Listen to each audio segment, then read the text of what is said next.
ಸ್ವರದಿಗುಲ ಚಾನಲ್ಗೆ ಎಲ್ಲರಿಗೂ ಸ್ವಾಗತ. ನಾನು ನಿಮ್ಮ ಮಮತಾ ರವಿಕುಮಾರ್. ಇವತ್ತಿನ ಕಥೆ ಯಾವುದು ಗೊತ್ತಾ? ಕಥೆಯ ಹೆಸರು ಆಸೆಯ ಮಡಿಕೆ. ಕಥೆ ಶುರು ಮಾಡೋಣ. ಕನಕ್ಪುರ ಎಂಬ ನಗರದಲ್ಲಿ ರೈತ ತನ್ನ ಹೆಂಡತಿ ಜೊತೆಲಿ ವಾಸವಾಗಿದ್ದ. ಅವನಿಗೆ ಸ್ವಲ್ಪ ಜಮೀನಿತ್ತು. ಆ ಜಮೀನಿಂದ ಬರೋ ದುಡ್ಡಿನಿಂದ ಅವ್ರ ಜೀವನ ಸಾಕ್ತಾ ಇತ್ತು. ಆದ್ರೂ ಕೂಡ ರೈತ ಅದರಿಂದ ಸಂತೋಷವಾಗಿರ್ಲಿಲ್ಲ. ಅವ್ನು ಬರೀ ಯೋಚಿಸ್ತಾ ಇರೋದು ಅಥವಾ ಅವನು ಬರೀ ದುಃಖದಲ್ಲೇ ಇರೋದು, ಆ ರೀತಿಯಲ್ಲಿ ಇರ್ತಿದ್ದ.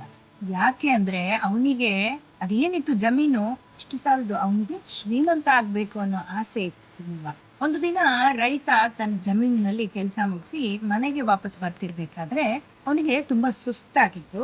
ಅಲ್ಲಿ ಒಂದು ದೊಡ್ಡದ ಆಲದ ಮರ ಇತ್ತು. ಆ ಆಲದ ಮರದ ಕೆಳಗಡೆ ಅವನು ಕೂತ್ಕೊಂಡ. ಒಂದ್ ಸ್ವಲ್ಪ ಹೊತ್ತು ವಿಶ್ರಾಂತಿಯನ್ನ ಪಡೆದುಕೊಂಡು ಅಲ್ಲಿಂದ ಹೊರಡೋಣ ಅಂತ ಹೇಳಿ ಅಲ್ಲಿ ಕೂತ್ಕೊಂಡ. ಅಲ್ಲಿ ಕೂತ್ಕೊಂಡಿದ್ದಾಗ ಅವನಿಗೇನಾಯ್ತು, ಹಾಗೆ ಅವನು ನಿದ್ರೆಗೆ ಜಾರ್ಬಿಟ್ಟ. ಮತ್ತೆ ಅವನಿಗೆ ಎಚ್ಚರವಾದಾಗ ನೋಡಿದ್ರೆ ಆಗ್ಲೇ ಸಂಜೆ ಆಗೋಗ್ಬಿಟ್ಟಿದ್ದ. ಅಣ್ಣನ ಉಜ್ಕೊಂಡು ಅಲ್ಲಿಂದ ಹೊರಡ್ಬೇಕಿನ್ನೇನು ಅನ್ನೋಷ್ಟ್ರಲ್ಲಿ ಆ ಮರದ ಹತ್ರನೇ ಅವನಿಗೆ ಒಂದು ಧ್ವನಿ ಕೇಳಿಸ್ತು. ಆ ಧ್ವನಿ ಏನಂತ ಗೊತ್ತಾ? ಆ ಧ್ವನಿ ಹೇಳ್ತು, ನಿನಗೆ ಸಂಪತ್ತು ಬೇಕಾ ಅಂತ ಹೇಳಿ ಕೇಳ್ತು. ಅವನಿಗೆ ಗಾಬರಿ ಆಗೋಯ್ತು. ಏನಿದು, ಯಾರು ಇಲ್ಲ, ಇದರಿಂದ ಬರ್ತಾ ಇದೆ ಧ್ವನಿ ಅಂತ ಹೇಳಿ ಅವನಿಗೆ ಗಾಬರಿ ಆಯ್ತು. ಆಮೇಲೆ ಒಂದ್ ಸ್ವಲ್ಪ ಹೊತ್ತು ಬಿಟ್ಕೊಂಡು ಅದು ಇನ್ನೊಮ್ಮೆ ಕೇಳಿಸ್ತು.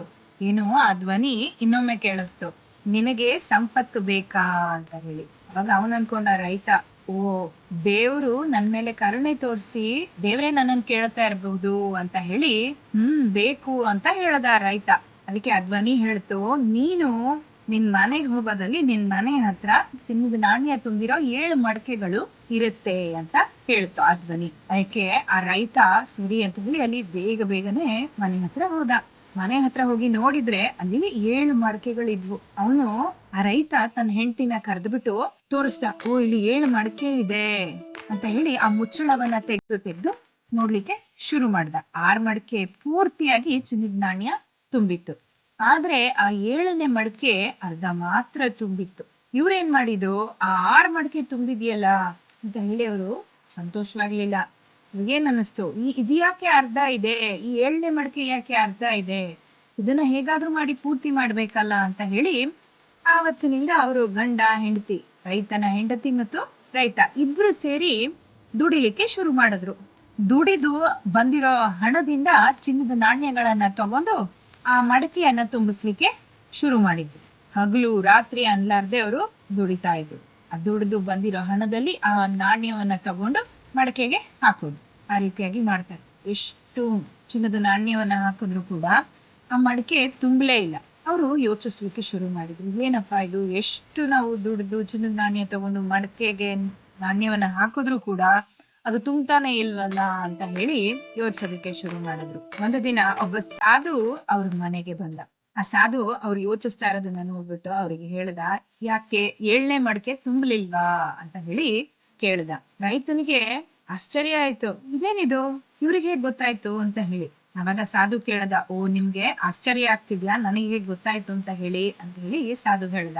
ಅದಕ್ಕೆ ಸಾಧು ಮತ್ತೊಮ್ಮೆ ಹೇಳ್ದ, ಆ 7 ಮಡಕೆಗಳನ್ನ ಇಟ್ಟಿದ್ದೆ ನಾನು ಅಂತ ಹೇಳ್ದ. ಈ 7ನೇ ಮಡಕೆ ಬಂದು ಆಸೆಯ ಮಡಕೆ. ಮನುಷ್ಯನ ಆಸೆಗೆ ಮಿತಿಯೇ ಇಲ್ಲ.